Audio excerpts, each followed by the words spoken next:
आइए छात्रों, आज का हमारा टॉपिक जो स्टार्ट होता है 11th क्लास का चैप्टर सरल रेखा। तो सरल रेखा को हम 11th क्लास में भी पढ़ते हैं और 10th क्लास में भी पढ़ के आई है हम। तो सरल रेखा को बहुत अच्छे तरीके से समझते हैं और कंपटीशन एग्जाम के लिए भी आपके लिए बहुत उपयोगी रहेगी। तो सरल रेखा के बारे में यदि हम विस्तार से थोड़ी सी चर्चा करें, सरल रेखा स्ट्रेट लाइन होती क्या है दरअसल में, इसे समझेंगे। सरल रेखा को हम इस तरीके से समझ सकते हैं क्योंकि चैप्टर का नाम तो होता है सरल रेखाएं। एक रेखा खींची गई, इसके दो शीर्ष होंगे। पहला शीर्ष x1, दूसरा शीर्ष x2, y2। तो पहला शीर्ष x1, y1, दूसरा शीर्ष x2, y2। तो कोई भी एक सरल रेखा खींचेंगे हम तो उसमें दो ही शीर्ष होंगे, एक x1, y1 होगा, दूसरा x2, y2 होगा। लेकिन इन रेखाओं को इस चैप्टर में जो हम पढ़ने वाले हैं वो एक तो पढ़ेंगे दो बिंदुओं के बीच की दूरी को लेकर। पहले हमें यह ध्यान रखना है कि इस चैप्टर में हम पढ़ने वाले क्या क्या है।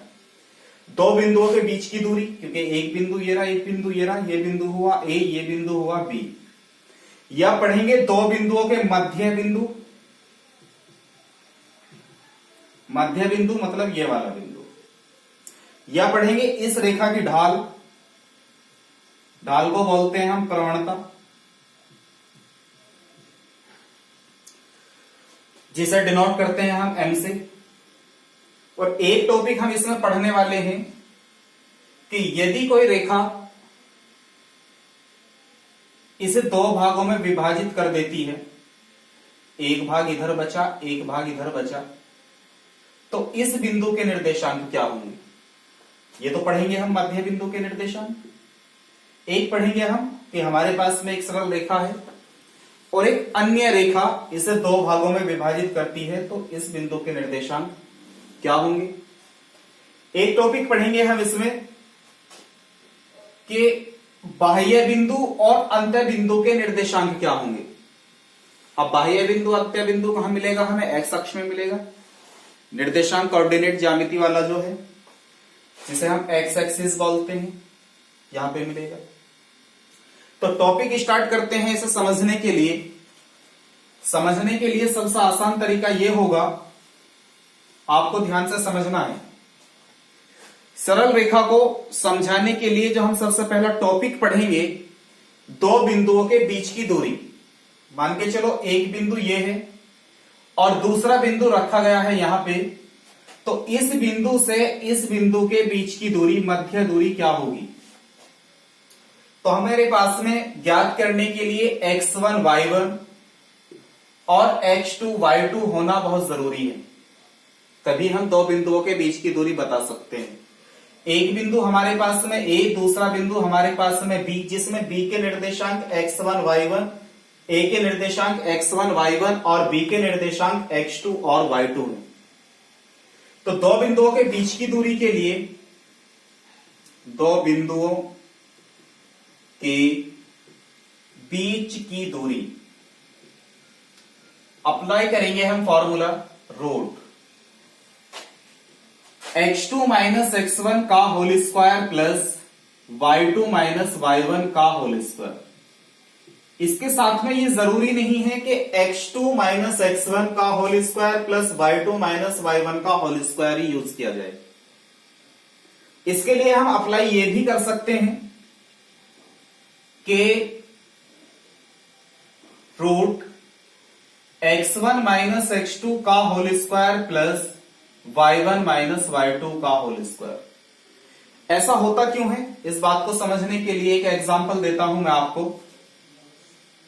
जैसे कि हमारे पास में कोई बिंदु है 5 4 3 2 और यहां पे हम फॉर्मूला अप्लाई करते हैं ये वाला।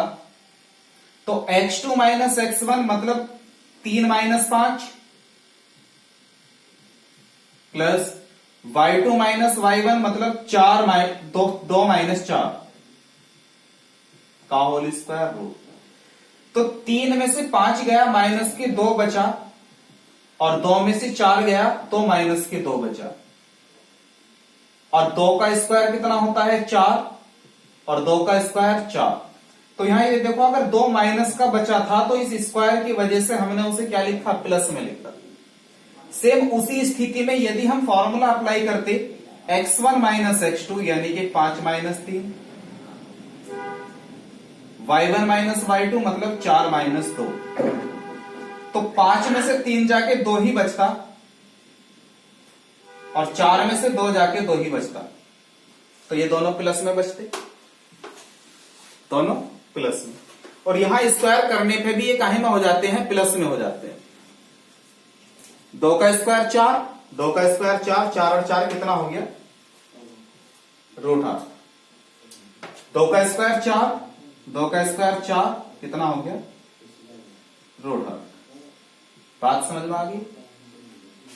तो फॉर्मूला ये अप्लाई करें या ये अप्लाई करें, फॉर्मूले दोनों सही। दो बिंदुओं के बीच की दूरी के लिए जो फॉर्मूला अप्लाई करेंगे वो ये होगा। दो बिंदु वो कोई भी दे सकता है, आपको बस ये ध्यान रखना है वो किस तरीके के बिंदु दिए हुए हैं। फॉर्मूला इन दोनों में से कोई सा भी हम अप्लाई। आगे का टॉपिक कुछ इस तरीके से समझोगे। दो बिंदुओं के बीच की दूरी तो आपको समझ में आ गई होगी कि दो बिंदुओं के बीच की दूरी हम कैसे ज्ञात करेंगे। अब कुछ इस तरीके से समझो कि रेखा की जो प्रवणता होती है वो भी दो बिंदुओं के बीच से ही होती है। तो ये एक तो या तो डायरेक्ट फॉर्मूला याद कर सकते हो कि दो बिंदुओं के बीच की दूरी जो होगी, दो बीच की दूरी भी दो बिंदुओं से होकर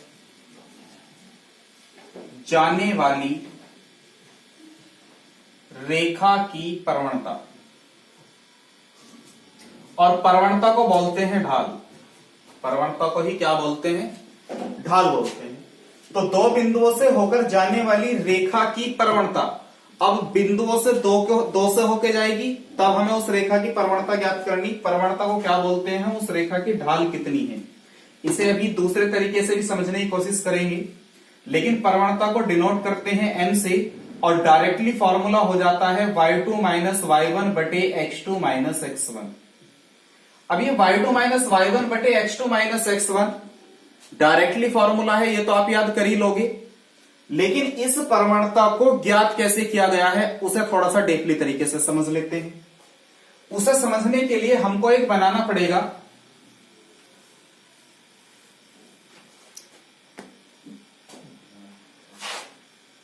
x एक्सिस y एक्सिस। ये x होता है, ये x डैश होता है, ये y होता है, ये y डैश होता है, और इसे बोलते हैं कार्तीय तल। तो कार्तीय तल में हम पॉइंट दर्शाते हैं।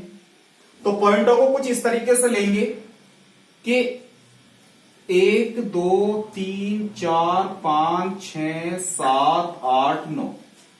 लेकिन आप ये समझो कि यहां से लेके 1 2 3 4 ये कितने भी ले सकते हो। मैं तो बता रहा हूं आपको कि यहां से यहां तक की जो हमारे पास डिस्टेंस है वो x1 मान लिया। कितनी है, x1। और यहां से ही लेके इस केंद्र से यहां तक की जो डिस्टेंस है हमारे पास ये x2। अब ध्यान से समझो, हमने माना यहां से लेके यहां तक जो है हमारे पास x1 है, और यहां से लेके यहां तक जो है हमारे पास x2 है। अब इसे x1 x2 ही क्यों रखा, क्योंकि ये x अक्ष पर है। कहां है ये, x अक्ष पर।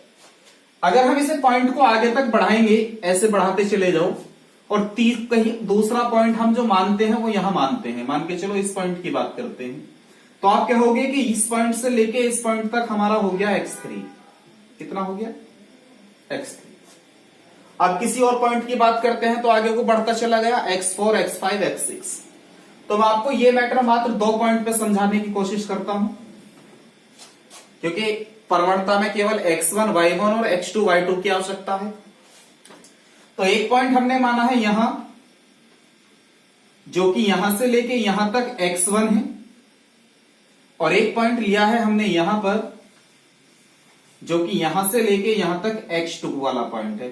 यानी कि कोई ना कोई यहां से लेके यहां तक x2 पॉइंट चला है, ये बाकी खत्म है। बात समझ गए?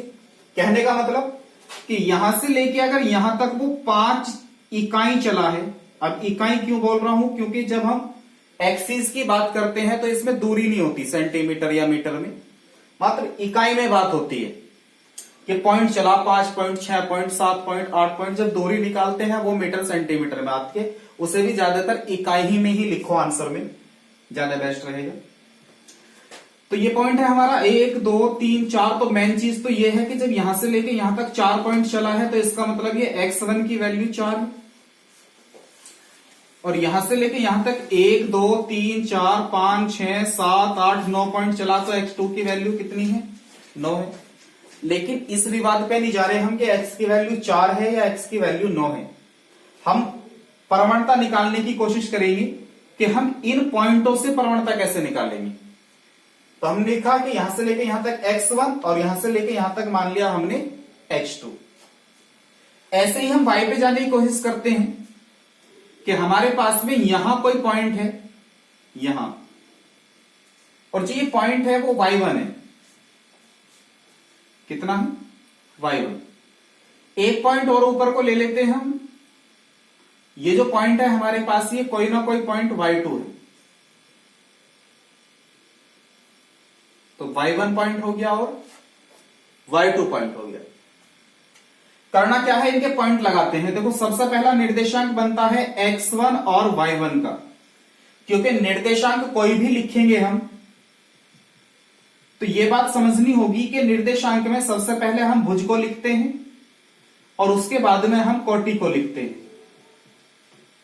तो भुज पहला होता है, कोटि बाद वाली होती है। मतलब x अक्ष पे जो पॉइंट लिखे जाते हैं वो भुज होता है, और y अक्ष पे जो पॉइंट लिखे जाते हैं वो कोटि होती है। तो मतलब इस वाले x एक्सिस पे जितने भी पॉइंट लिखे गए होंगे वे सब भुज होंगे।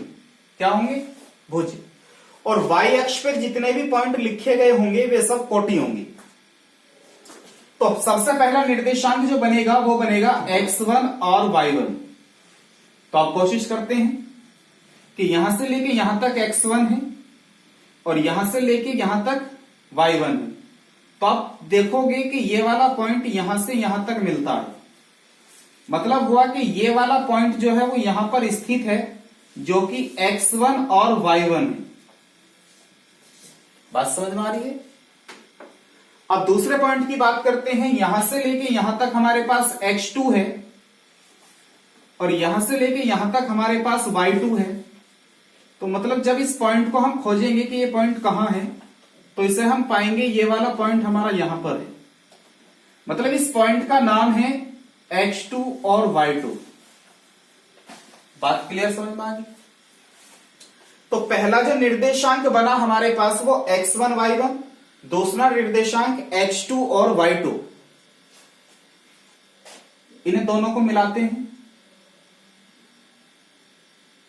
तो यहीं से हम कह सकते हैं कि यदि हमसे पूछता है कि इस बिंदु की और इस बिंदु के बीच की दूरी क्या होगी, तो बीच की दूरी के लिए तो अभी हम बात करके आए हैं कि फॉर्मूला लगा देना है रूट x2 माइनस x1 का whole square plus y2 minus y1 का होल स्क्वायर।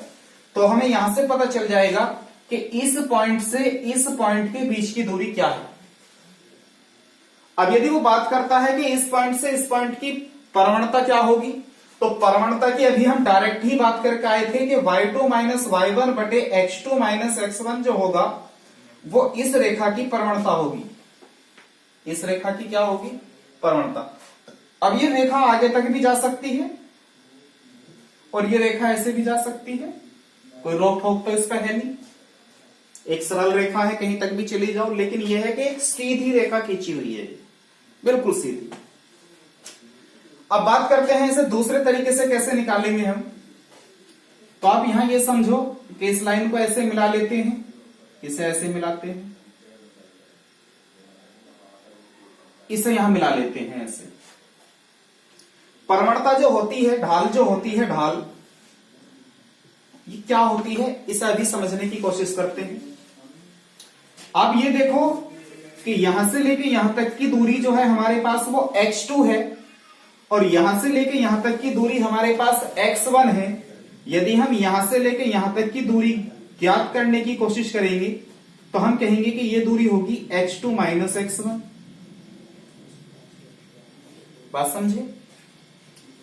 अब यदि बात करें कि यहां से लेके यहां तक की दूरी हमारे पास y2 है और यहां से यहां तक की दूरी हमारे पास में y1 है, ये y1 है और ये टोटल कितनी है, y2 है। और ये वाली दूरी हम ज्ञात करने की कोशिश करें तो इससे इसे माइनस कर दो तो ये हो जाएगी y2 माइनस y1। तो आप देख पा रहे होंगे कि हमारे पास में यहां से लेके यहां तक की डिस्टेंस पता चलेगी कितनी है और यहां से लेके यहां तक पता चलेगी कितनी है। ठीक है, मान लेते हैं यहां पे जो कोई एंगल बना है वो थीटा है। यहां पे क्या बना है, कोई एंगल थीटा है। तो आप ये खोजने की कोशिश करो कि जब हम ट्रिग्नोमेट्री पढ़ रहे थे तो वहां से हमने एक चीज सीखी थी कि लाल बटे काका। तो लाल बटे काका में लंब और आधार कहां आता है, तो लंब और आधार आता है tan में। तो tan थीटा की यदि हम बात करें तो यहां पे tan थीटा बराबर बनता है y2 माइनस y1 बटे x2 माइनस x1।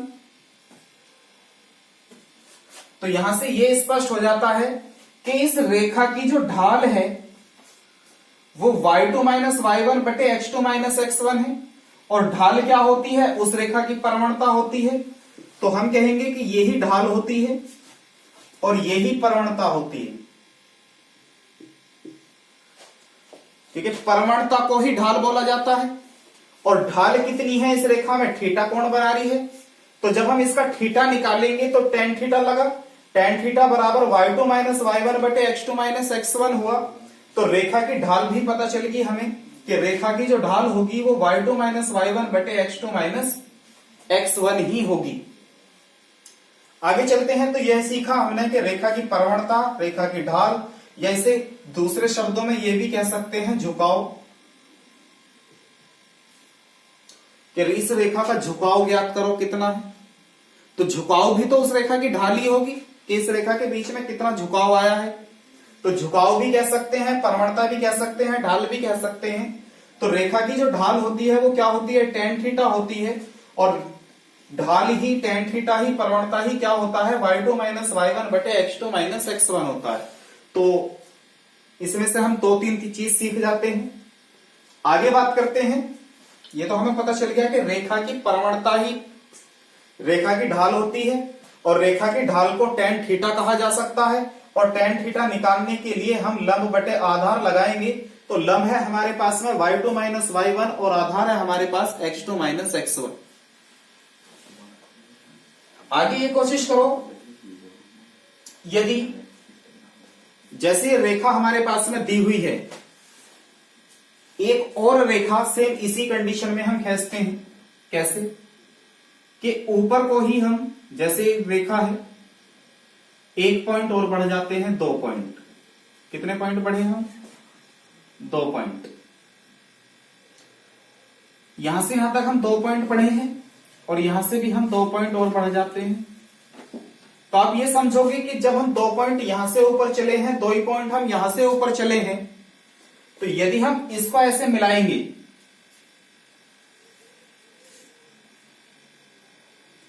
तो हम कहेंगे कि ये वाली रेखा जो है इस रेखा के समांतर है।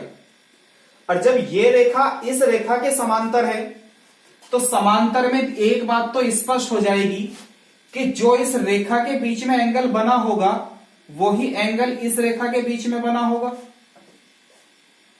बात समझ में आ रही है कि जब ये वाली रेखा इस रेखा के समांतर होगी तो जो एंगल यहां बना है इस रेखा में वही एंगल बनेगा इस दूसरी वाली रेखा में। इस रेखा का नाम रख लेते हैं L, इस रेखा का नाम रख लेते हैं M। तो L रेखा की जो प्रवणता है वो tan थीटा और M रेखा की जो प्रवणता है वो भी tan थीटा। मतलब हम कहेंगे कि जब दो रेखाएं परस्पर समांतर हो जाती हैं तो उनकी प्रवणताएं बराबर हो जाती हैं। तो हम कहेंगे कि पहली रेखा की प्रवणता बराबर होगी दूसरी रेखा की प्रवणता की। पहली रेखा की प्रवणता क्या होगी, दूसरी रेखा की प्रवणता के बराबर होगी। तो क्वेश्चन यदि आपका बन के आता है कि एक रेखा दूसरी रेखा के समांतर है, उनकी प्रवणताओं में क्या संबंध होगा, तो आप कहोगे उनकी प्रवणताओं में संबंध होगा पहली रेखा की प्रवणता बराबर दूसरी रेखा की प्रवणता। ये मैंने आपको बता दिया क्यों होगा, क्योंकि आप खुद सोच सकते हो कि जो यहां पे एंगल बना है वही यहां पे बना है और समांतर है, क्योंकि एक दूसरे को कहीं पे भी ये क्या नहीं कर रही, स्पर्श नहीं कर रही। अब दूसरी बात ये करते हैं कि ये तो बात हुई समांतर रेखा की, यदि दो रेखाएं समांतर होंगी तो उन दोनों रेखाओं की प्रवणता ही बराबर होंगी। अब यदि दो रेखाएं आपस में परस्पर लंब हो जाएं तो वे लंब किस स्थिति में होंगी, ये सोचने की कोशिश करेंगे। तो वे कुछ इस तरीके से होंगी कि एक रेखा यदि यही वाली ले लो, ऐसे खींची गई है, तो दूसरी रेखा इस पे लंब कब होगी, दूसरी रेखा इस पे लंब तब होगी जब ये रेखा ऐसे खींची गई है तो दूसरी रेखा ऐसे खींची गई होगी। मतलब जितना झुकाव ये ऐसे बनाए हुए है, ऐसे ही दूसरी रेखा इस पर झुकाव बनाई होगी। ये कहेंगे कि अगर एक रेखा ये खींची गई है तो दूसरी रेखा ये खींची गई है, क्योंकि अब ये इसका लंब है, एक दूसरे पे क्या है, ये लंब है। तो सिर्फ ये डायरेक्शन समझो कि इसी फिगर को ऐसा थोड़ा सा सरका के और ऐसे रख दिया गया, मतलब बीच में तो एंगल अभी भी इनके 90 रहेगा ना। बस दो रेखाएं परस्पर लंब होंगी तो आपस में एक दूसरे पर 90 अंश का कोण बना रही होंगी। देखो ये वाली रेखा है एक ये वाली रेखा है, तो ये एक दूसरे पे क्या है, लंब है। अगर मैं ऐसे लाइन खींचूं कि एक रेखा हमारे पास ये है, एक रेखा ये है, तो ये भी एक दूसरे पे लंब है। यदि इनके बीच में कितने अंश का एंगल बना हुआ है, 90 का। बात समझ में आ रही है। तो जब रेखाएं एक दूसरे पे लंब होंगी तो उन दोनों रेखाओं के प्रवणताओं में क्या संबंध होगा, क्योंकि अभी हमने पहले पढ़ा है दो रेखाओं के समांतर होने का प्रतिबंध, अब पढ़ रहे हैं दो रेखाओं के लंब होने का प्रतिबंध, यानी कि दो रेखाओं के लंब होने में प्रवणताओं में क्या रिलेशन बनेगा। तो उस स्थिति में ये रिलेशन संभवतः बनेगा कि यदि हम पहली रेखा की प्रवणता की गुना दूसरी रेखा की प्रवणता से करेंगे तो उसका गुणनफल -1 होगा, उसका गुणनफल -1 होगा। किस स्थिति में, यदि इस रेखा की प्रवणता और इस रेखा की प्रवणता दोनों आपस में क्या है, लंब है। लंब है तो उस स्थिति में वे 90 अंश का कोण बना रही होंगी, और जब वे दोनों 90 अंश का कोण बना रही होंगी तो उस स्थिति में संभवतः पहली रेखा की प्रवणता दूसरी रेखा की प्रवणता का गुणनफल -1 होगा। याद रहेगा आपको। अब इससे आगे बात करते हैं दो रेखाओं के। ये तो हो गया समांतर होने का प्रतिबंध, एक हो गया लंब होने का प्रतिबंध। एक पढ़ा हमने दो बिंदुओं के बीच की दूरी। अब पढ़ते हैं दो बिंदुओं के मध्य बिंदु के निर्देशांक क्या होंगे। तो यदि दो रेखाओं के मध्य बिंदु के निर्देशांक के बारे में यदि हम पढ़ना चाहते हैं तो उससे पहले यह सोचने की कोशिश करो कि ये हमारे पास में कोई रेखा है और जिसका निर्देशांक x1 y1 है, x2 y2 है। ठीक है, होता ये इसी में ही है, कोऑर्डिनेट में ही। तो कार्तीय तल में ही हम ये बना लेते हैं, लेकिन यहां थोड़ा सा अलग समझा देता हूं, ये समझना कहीं ना कहीं इसी में ही सेट है। तो मध्य बिंदु के निर्देशांक से पहले हम ये बात समझने की कोशिश करते हैं कि ये तो उसका मध्य बिंदु हुआ, तो इस रेखा ने इस रेखा को जितनी दूरी यहां से यहां है उतनी दूरी यहां से यहां। लेकिन यदि कोई दूसरी रेखा आकर के इसे अन्य बिंदु पर विभाजित करके चली जाती है और हमसे बात की जाए कि इस बिंदु के निर्देशांक क्या होंगे, तो इसे मान लेते हैं ये कोई बिंदु P है। अब ये मध्य बिंदु नहीं रहा क्योंकि मध्य बिंदु से इधर आ गया, तो इस बिंदु के निर्देशांक क्या होंगे। तो इस बिंदु के निर्देशांक आसानी से बताने के लिए हम क्या काम करेंगे, मान लेंगे कि यहां से लेके यहां तक जो हमारे पास में डिस्टेंस है वो m है और यहां से लेके यहां तक जो डिस्टेंस है वो n है।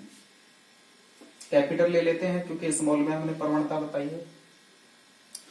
तो यहां से लेके यहां तक m है और यहां से लेके यहां तक n है। मतलब हुआ कि इस एक रेखा को दो भागों में विभाजित कर दिया गया और वो विभाजन बना m अनुपात n। क्या बना? m अनुपात n। अब ये जो m अनुपात n का विभाजन बनता है इसे समझने की कोशिश करेंगे। यदि आपसे क्वेश्चन किया जाए कि उस रेखा के बिंदु का निर्देशांक ज्ञात करो।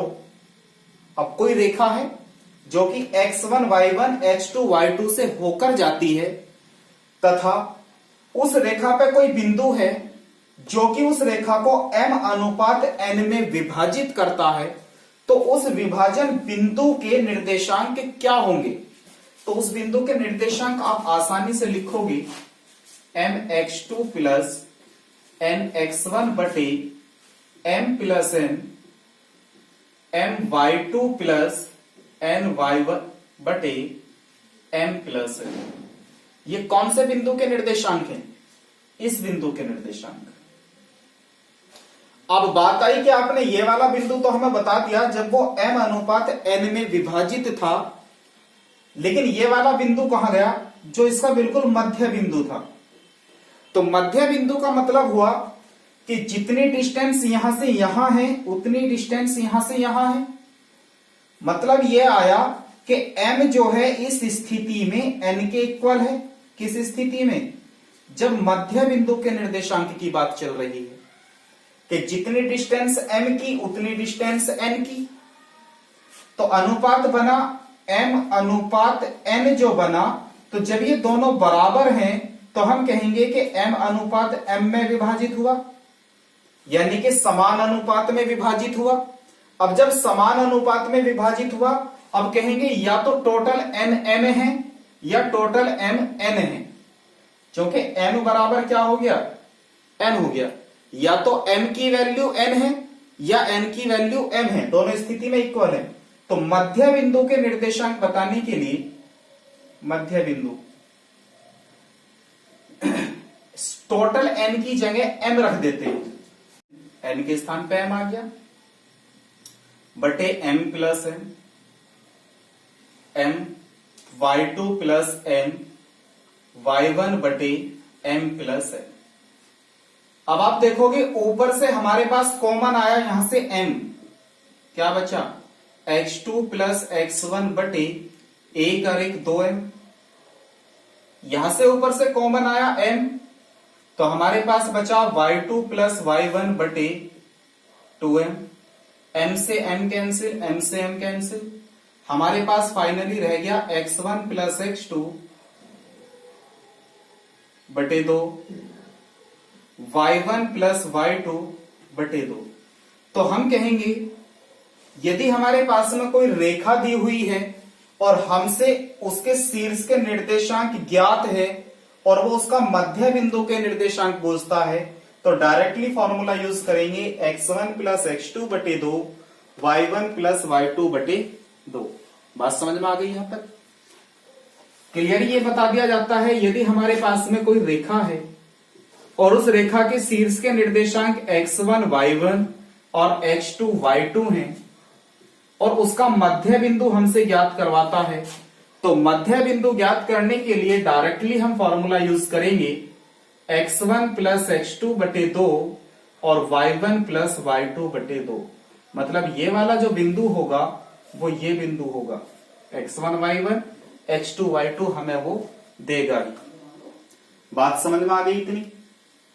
अब आगे टॉपिक पे चलते हैं, थोड़ा सा और बढ़ते हैं इसमें।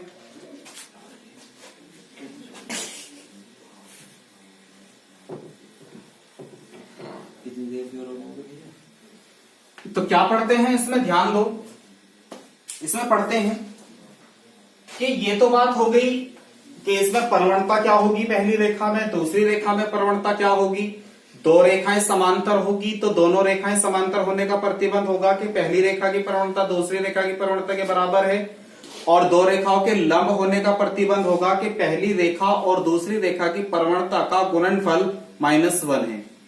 अब पढ़ते हैं आखिरकार ये यदि हमें बिंदु दिए हुए हों x1 y1 और x2 y2 और रेखा का समीकरण ज्ञात करना हो तो कैसे निकालेंगे? तो उस चीज के बारे में फॉर्मूला अप्लाई करेंगे। यदि आपके पास में दो बिंदु ज्ञात हैं x1 y1 और x2 y2 और आपसे पूछता है से होकर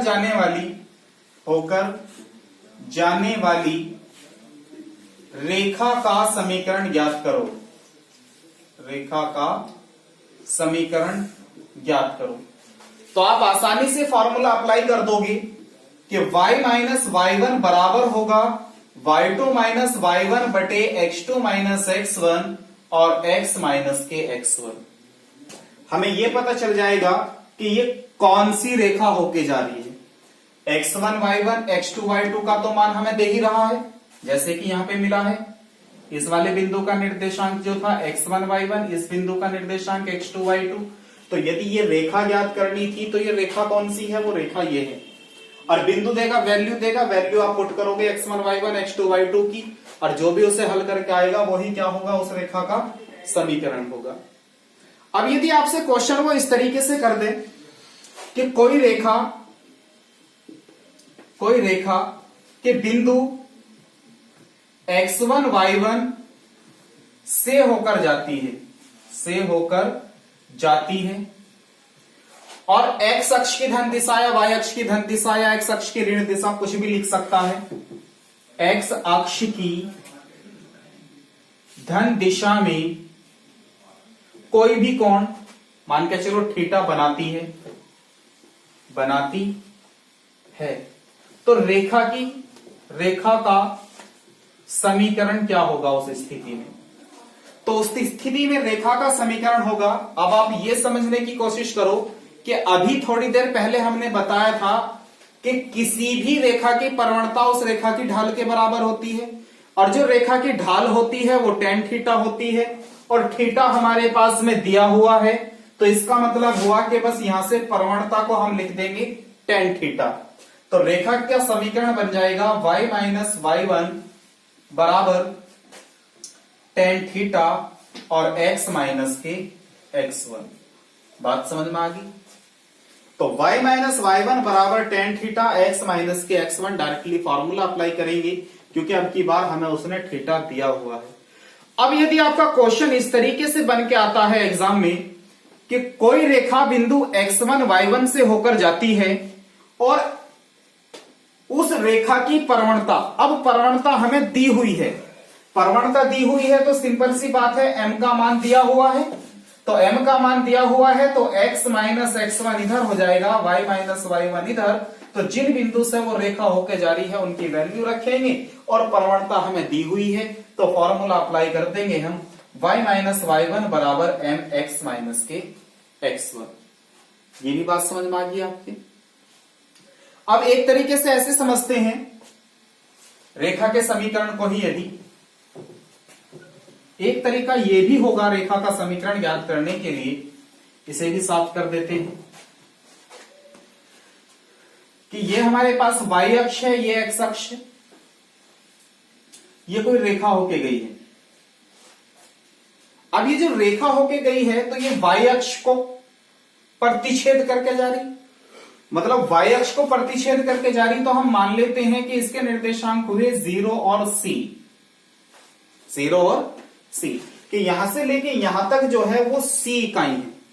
बात समझ में आ गई? x अक्ष 0 है, क्योंकि x अक्ष का तो कोई मतलब ही नहीं जब y अक्ष को प्रतिच्छेद करके जा रही है। तो y अक्ष को प्रतिच्छेद करके जा रही तो x की वैल्यू क्या होगी? 0 होगी। अब रेखा का समीकरण क्या होगा?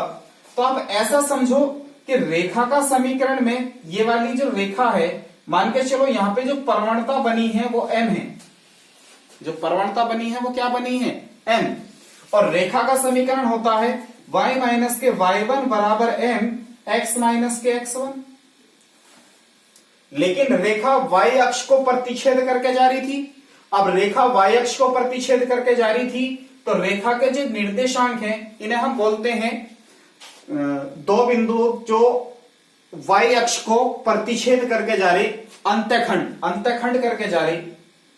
अब अंतःखंड करके जा रही C0, तो अंतःखंड बिंदु बने हमारे पास में C0, तो y माइनस ये x1 हुआ, ये y1 हुआ। तो y1 की वैल्यू कितनी है C, m x minus x1, x1 की वैल्यू कितनी है 0, तो y माइनस C बराबर बना mx, C इधर भेज दो तो y बराबर बन गया mx प्लस C। तो इसको बोला जाता है, इस समीकरण का नाम होता है अंतःखंड रेखा का समीकरण, अंतःखंड रेखा का समीकरण। तो आप ये समझने की कोशिश करो कि यहां पे जो C होता है वो C होता है 0C, यानी कि y अक्ष पे कितना पॉइंट चला है, वो y अक्ष पे कितना पॉइंट गया है, यानी कि y अक्ष को प्रतिच्छेद किया था।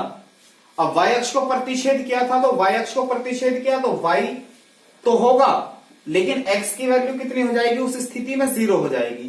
तो इसे मान लिया हमने C और एक रेखा का समीकरण बनाया जिसका नाम होता है अंतःखंड रेखा का समीकरण।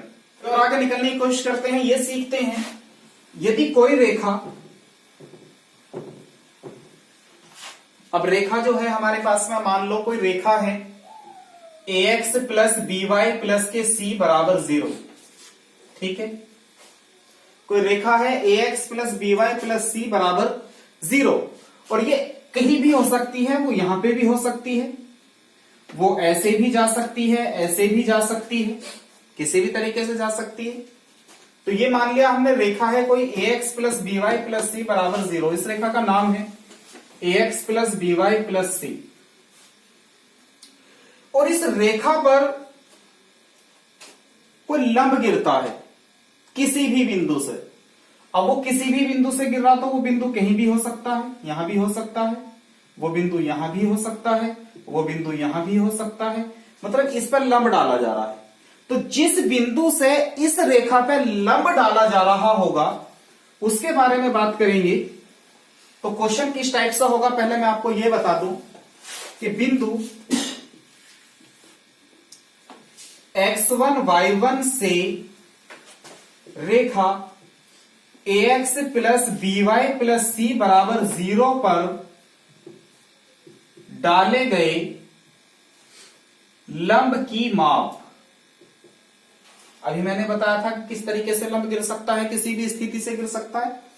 तो x1 y1 कोई बिंदु है, उस बिंदु से एक रेखा गई हुई है, कोई उस बिंदु से उस रेखा पर लंब गिरा है, तो उस बिंदु से जहां वो लंब गिरा है उसके बीच में कितनी दूरी होगी, यही तो मतलब हुआ। तो मतलब हुआ कि इस बिंदु से जब हम इस रेखा पर कोई लंब डाल लेंगे तो उसकी माप क्या होगी। तो उसकी माप ज्ञात करने के लिए फॉर्मूला अप्लाई करेंगे, ax1 plus by1 plus c upon root a square plus b square. बात समझ में आ गई। अगर किसी बिंदु x1 y1 से किसी रेखा ax plus by plus c बराबर 0 पर लंब गिरता है तो उसका समीकरण होगा p बराबर ax1 plus by1 plus c upon root a square plus b square. और यहां यह बात जरूर है समझने की कि हमारे पास में रेखा दी हुई थी ax plus by plus c, तो केवल माप ज्ञात करने के लिए x के स्थान पे x1 और y के स्थान पे y1 आ गया, तो वैल्यू पुट करेंगे और जो भी सॉल्यूशन आएगा वो हमारा क्या होगा, आंसर होगा। यही क्वेश्चन दूसरे तरीके से ऐसे भी आ सकता है कि बिंदु 0 0 से रेखा पर डाले गए लंब की माप। अब बिंदु 0 0 से यदि रेखा पर लंब गिरेगा तो इसे थोड़ा चित्र में ऐसे समझो कि ये हमारे पास में x अक्ष x डैश हो गया, ये y डैश हो गया, ये कोई रेखा है ax plus by plus c, ठीक है। और इस मूल बिंदु 0 0 से, ये मूल बिंदु कौन सा बिंदु है, ये मूल बिंदु। तो मूल बिंदु 0 0 से इस रेखा पे ऐसे लंब डाला गया है। तो जो इस रेखा पे लंब डाला गया है, अब इसकी माप क्या है। तो इस मूल बिंदु से जब लंब डाला जाएगा, तो मूल बिंदु से लंब डाला जाएगा तो x भी 0 y भी 0, तो उस स्थिति में ये भी 0 और ये भी 0 क्योंकि x1 की वैल्यू 0, y1 की वैल्यू 0। तो बचा क्या फाइनली c। तो हम कहेंगे p बराबर c upon root a square plus b square होगा। इस स्थिति में जब मूल बिंदु से रेखा ax plus by plus c बराबर 0 पे लंब डाला जाएगा, तो उस स्थिति में लंब की जो माप होगी वो c upon root a square plus b square होगी। यहां तक बात समझ में आ गई आपके। अब दूसरी स्थिति ये समझते हैं कि हमारे पास में अभी दो समांतर रेखाएं थी जो मैंने पहले ही समझाया था आपको। तो इसके बाद बात करते हैं दो समांतर रेखाओं के बीच की दूरी की। तो दो समांतर रेखाओं के बीच की दूरी की मतलब अभी मैंने आपको एक काटते तल पे समझाया था कि एक रेखा ये है हमारे पास में, दूसरी रेखा ये है हमारे पास में। तो पहली रेखा मान लेते हैं ax plus by plus c और दूसरी ax plus by plus c।